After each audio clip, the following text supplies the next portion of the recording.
Mariborski ekstremni športnik Aleš Potrč se je od 11. maja trudil postaviti nov rekord v neprekinjenem kolesarjenju na statičnem kolesu. Dosedanji rekord je znašal 224 ur, preseči mu ga je uspelo za dobro uro. Težko kaj povem, ampak dvojno odštevanje, dvojno zmagoslavje, vsaj za mene, pa en nov rekord za Slovenijo. Zadovoljstvo vseh, ki so sodelovali pri podvigu, je še toliko večje, ker je bilo v teh dneh kar nekaj kritičnih trenutkov, zaradi katerih bi se lahko razpletlo tudi drugače. Te druge krize se v bistvu ne spomnim ničesar. Spomnim se ene krize, ki je bila dan poprej, ki je bila zgolj na psihični ravni in za njo lahko rečem, da je bila najslabša, najgrozovitejša izkušnja v mojem življenju do danes. Ves čas pa so mu ob strani stali prijatelji, maserji, fizioterapeuti in družina, pa tudi brat Marko, ki se je pred leti prav tako lotil preseganja Guinnessovega rekorda.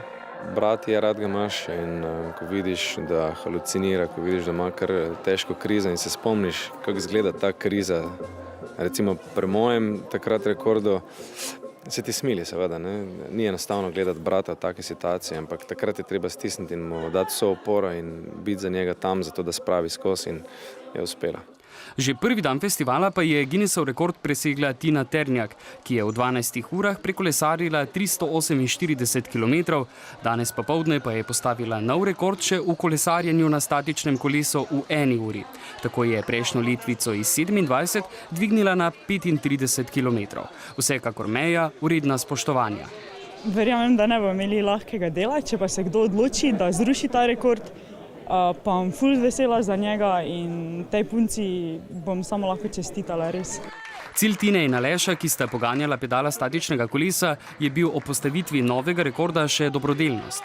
Na festivalu so namreč zbirali prostovoljne prispevke, ki so jih podarili v organizaciji Rdeči noski.